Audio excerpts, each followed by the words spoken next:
My name is Tom, and today I'll be reviewing League of Legends for you. League of Legends is a free-to-play real-time strategy game released by Riot Games in late 2009. Since then, it has expanded exponentially in terms of content and community.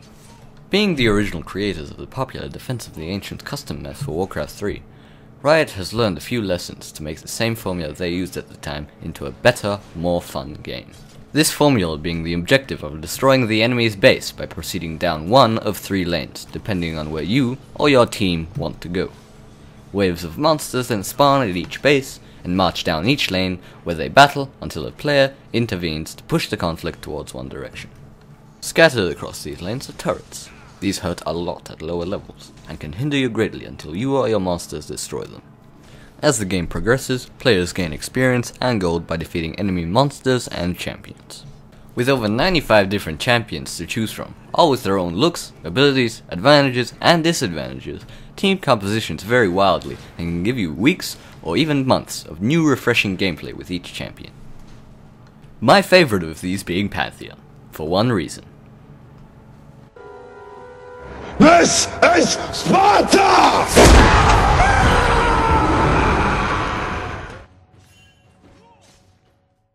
As you can imagine though, with so many champions comes great balancing issues, and of course some champions have clear superiority over others. And if you are wondering if you'd ever get bored of all 95 champions, Riot does release new champions at about the rate of every 2 to 4 weeks. Now I have a chance to talk about the community. It sadly is terrible. The gentlemanly people are few and far between, and are usually considered non-existent in the game. The game easily has the worst community I have ever experienced, but if you can tolerate the nonsense and become a competent player, your reward is taking those clowns to school each time you log on. In the game, you unlock champions via IP or RP, RP being paid currency, and IP being currency earned in-game. The rate at which you gain IP, though, is painfully slow. Most people opt to buy the champions and use the extra left over to buy skins, bundles, and other offers presented by Riot. Another chunk of the game is the item system. As you gain gold by defeating enemy monsters and champions, you can buy items to empower your champion. Although there are many guides on the internet, they do not always suit people, and often creating your own build for items is a better way to go. Another bonus to the game and to new players is the free champion system. Each week, 10 champions are selected to become free for the remainder of the week. If you wish to still play these champions after the week is done, they need to be purchased with either IP or RP.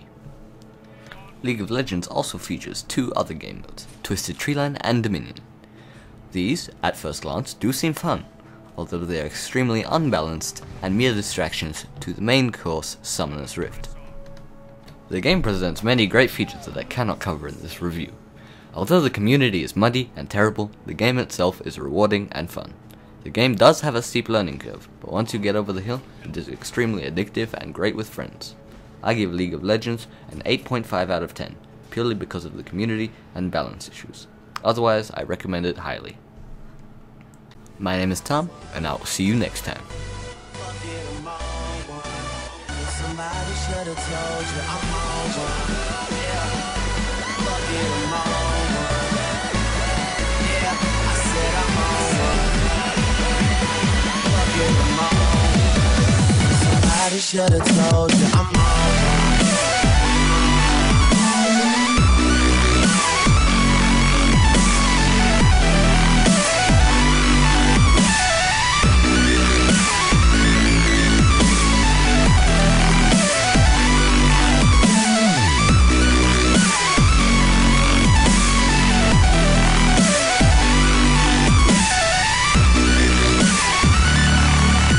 All I care about is money in the city that I'm from. I'ma sip until I feel it, I'ma smoke it till it's done. I don't really give a fuck, and my excuse is that I'm young and I'm only